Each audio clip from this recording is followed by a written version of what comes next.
The year is 1773, and Captain Cook and his crew have just sailed to the most remote southern point of the far end of the known world, a place called Dusky Sound in the very south of the South Island of New Zealand. His crew are in low spirits. Some of them might be suffering from scurvy or other such rashes and ailments, and he decides to take action and do something that will bring back some morale as well as give his crew some added health benefits. So what does he do?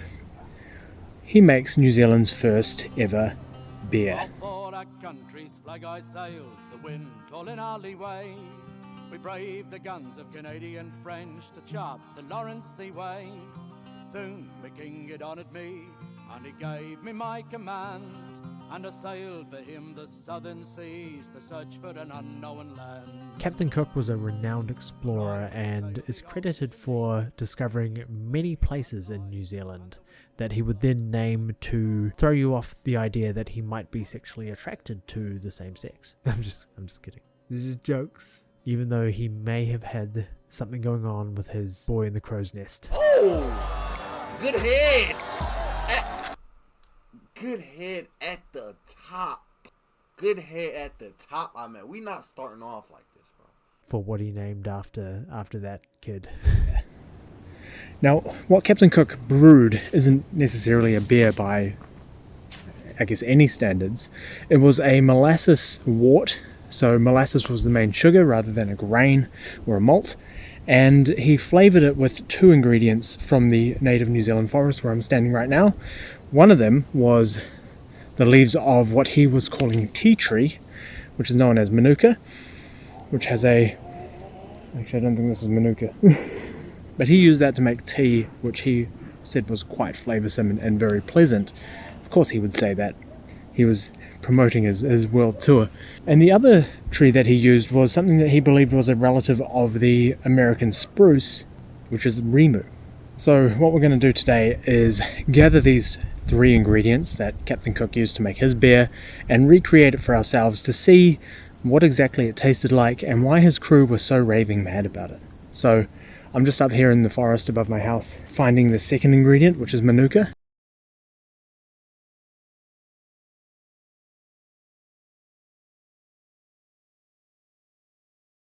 The reason why I've come so high up here is because the canopy gets lower as we go up, and so I'll be able to better reach some of the ingredients here. The other ingredient that we need is called rimu, which is a native building timber. So because of that, it was very well used in the colonial period. It doesn't grow as prolifically as it used to, so we're not just going to stumble through the forest and find it like Captain Cook and his men did. I actually had to take a bit of a hike this morning over the other side of the valley to find a tree. Now I have a deep respect for rimu, but I'm not beyond liberating a couple of leaves to try and make this tasty drop that Captain Cook made over 200 years ago. So we're going to take some of those.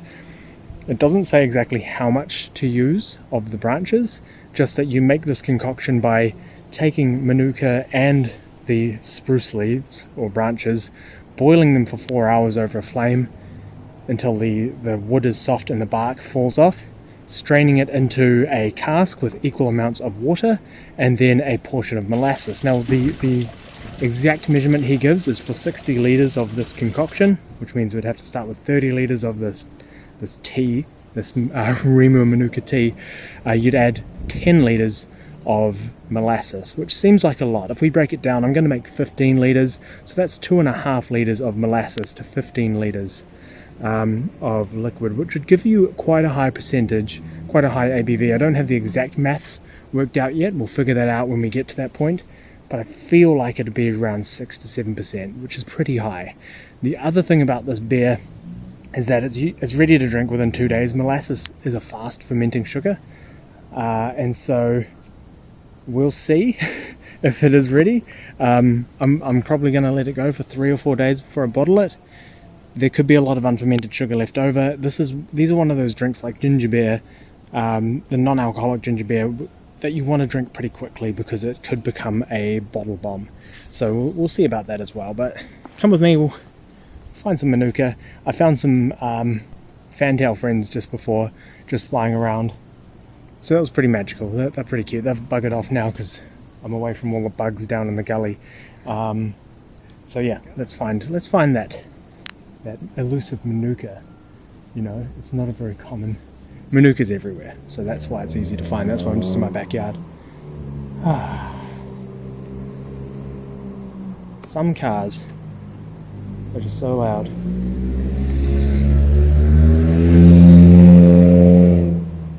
Anyway, the street is like right there.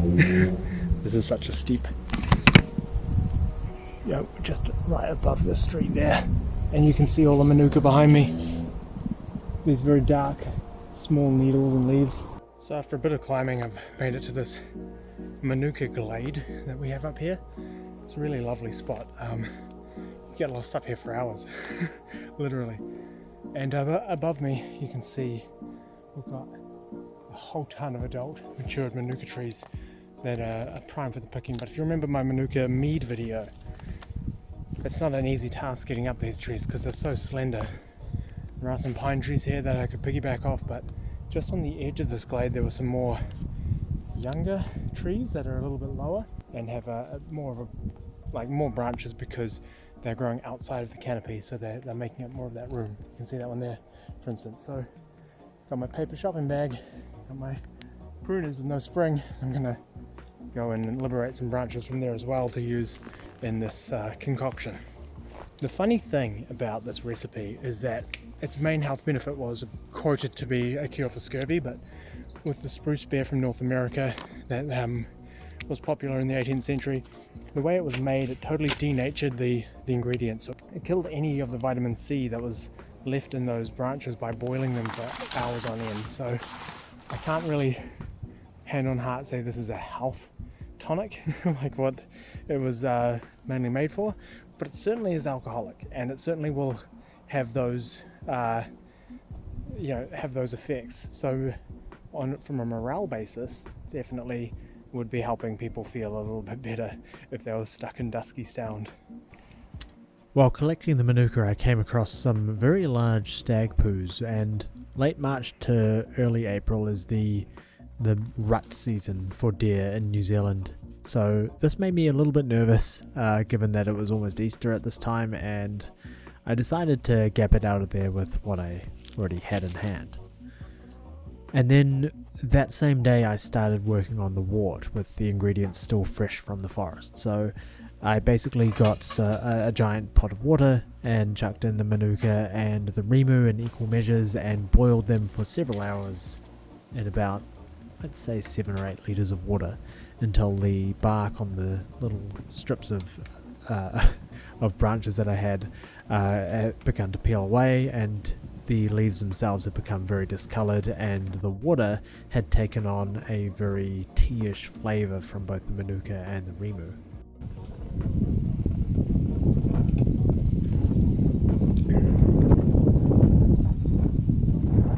Doesn't taste like anything. After several hours of boiling, I was ready to add the manuka and rimu tea that I'd made to a large portion of molasses. I used about 2 litres, and I topped this up to 15 litres of water.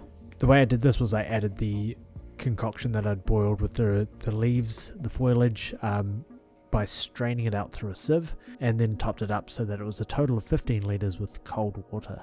And once this was at blood temperature, or the temperature of an average human, around a low 30 degrees, I then added some normal beer yeast. I used a Saf Ale yeast for this, which comes in the orange packet. I don't remember the exact name at this point in time, but I just sprinkled that on top after giving it a thorough mix with a mixer to aerate the liquid, and it was soon kicking off and bubbling away, fermenting.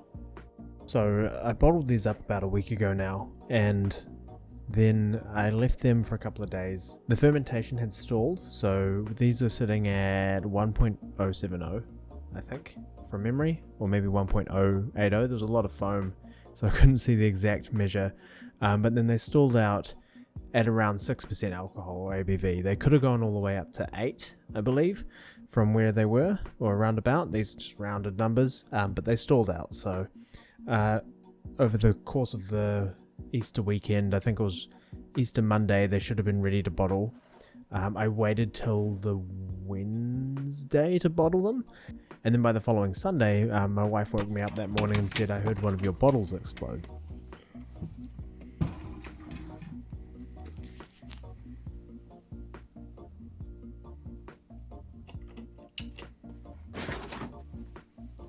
So we took some measures. I started by just opening the tops slightly to degas them, let a bit of pressure off, and then I turned on my still, got it up to 80 degrees Celsius, and dropped in batches because I had about just over a dozen bottles.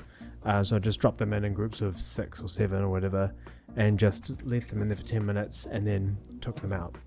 I did have to stop halfway through because I had to go to the emergency room because my wife was sick, not because of anything that happened with me taking them out of the hot water. I did have one bottle explode in my hand, however, and slice into my finger, but that didn't need medical attention that badly. But it has taught me to just be very cautious. What I was trying to do is be smart with how much electricity and energy to have to use to keep heating the water up. So I had a almost full bucket of water at temperature at around 70 degrees Celsius once they'd finished pasteurizing these. And so I'd take out the 6 bottles or whatever, chuck in another 6. Bring the temperature back up, chuck in another 6, and repeat the whole process. What I've learned to do since then, because of that one explosion, is to pop them in for that 10 minutes, let them pasteurize, and then drain the still and just leave them there to cool completely. It just means that you have to break it up. If you're doing 40 bottles, you're going to have to do maybe... You might have to do it 6 to 8 times, depending on the size of the bottles and the size of your still. So it's not ideal in terms of the amount of waiting. It means you're going to have some variations with how much fermentation has happened in the bottle between certain bottles in that batch. But it does mean you don't have to worry about them blowing up in your hand. They're in a sealed drum. Then if they're going to blow up, they'll go in there and it's easier to clean up. The next steps from here are to taste the beer, but I'm going to leave it for a good 2 weeks or so just to kind of settle down and mellow out, because even though the way that the recipe is told is that you're supposed to drink it straight away, that's that's when it's fresh out of the cask that it's been fermenting in, and it would have been very lively and flavoursome, I imagine.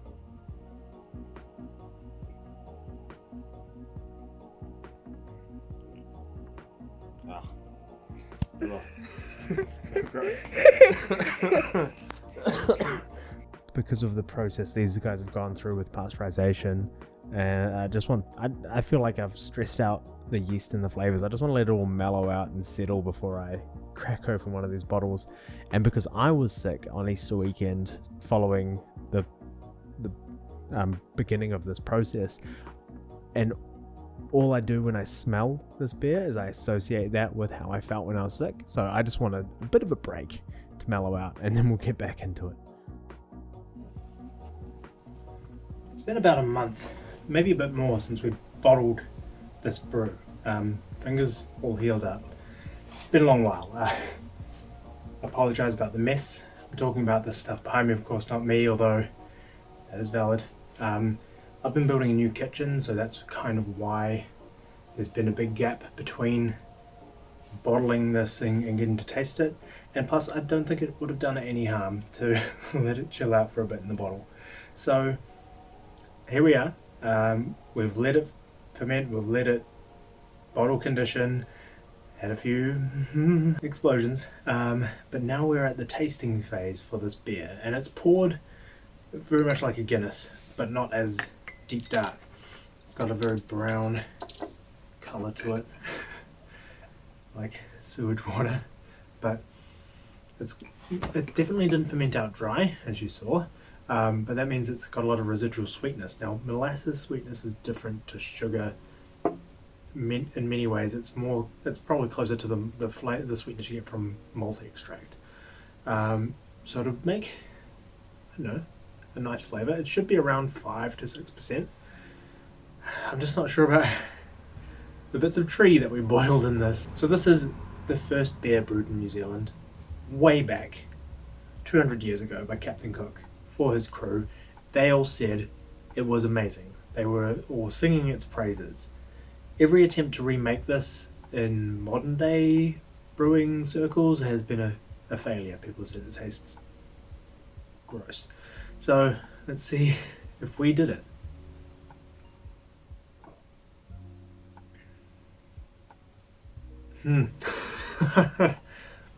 I mean,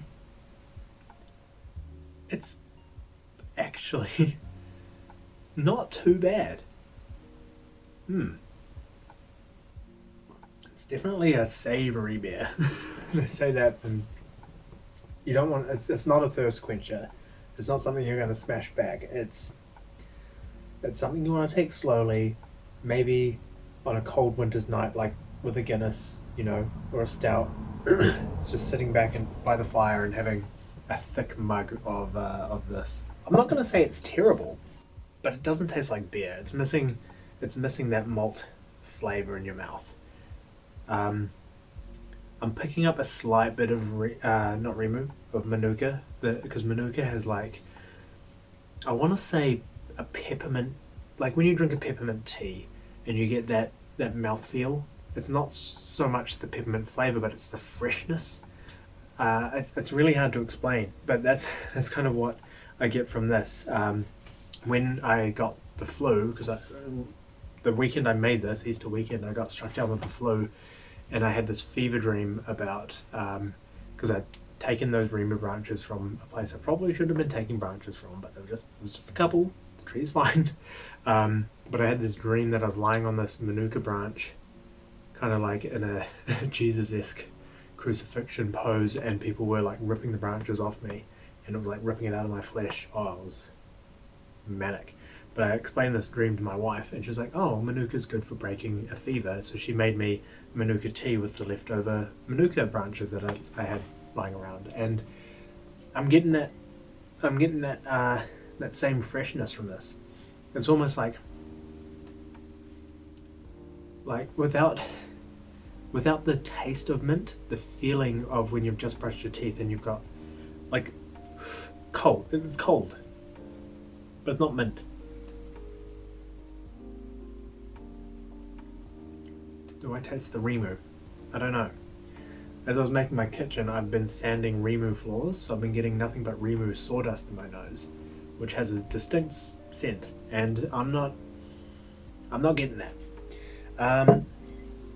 But yeah, that's the beer. I kind of made it kind of as a bit of a joke, because it's such a weird story about the pioneer, these explorers finding a new land and trying to make spruce beer out of a random tree. It could have gone catastrophically wrong. Hopefully he had some sort of influence to let him know that was okay to eat before going ahead and making it for his crew. But it's inspired me to make more brews based on native plants around here, as well as things that we used to do when we first arrived in this country, and we had to innovate because we didn't have access to all of the things. We didn't have wheat or grain aside from what was brought across on ships. So when I first made this beer, it was kind of like I was going to do a joke taste test and then maybe distill it into, you might be asking why I didn't just make rum, because I like making rum. It's got all the ingredients for rum in it, and it is something that I kind of planned on doing. In fact, so much so that I have been making a rum wash the entire time, which has been sitting behind me the whole way through this process. As I was making every bit of this, I was making that one as well. And if this didn't turn out good, I could have just picked everything up and chucked it into the still with that and made a little bit more rum, which is probably what I'm going to do with that, because it's interesting, but it might need to just sit for a couple more months. Or I'll take what I've got there, I'll take some bad ginger beer that I made, and I'll distill that together and make a ginger rum, which sounds pretty good. But yeah, so that's part 2, which I'll start now, but you might not see for a couple of months, which will be Captain Cook's first Remu Manuka rum. I'm going to age it on some charred bits of Manuka wood, which maybe not these ones.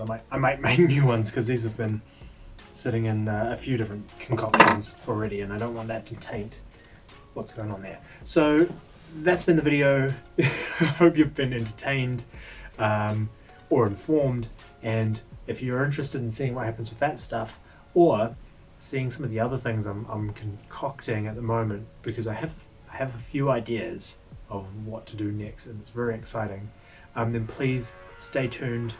I hate saying this, but subscribe if this is what you like, and you'll see more of it eventually. I don't release stuff all the time. Anyway, I've been Unoriginate. Thank you for dropping by, and cheers.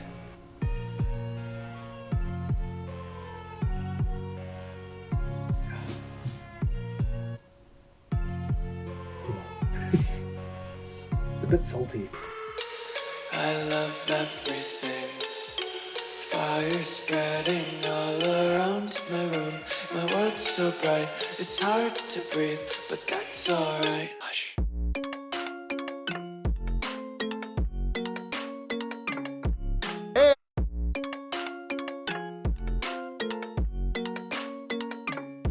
Clap.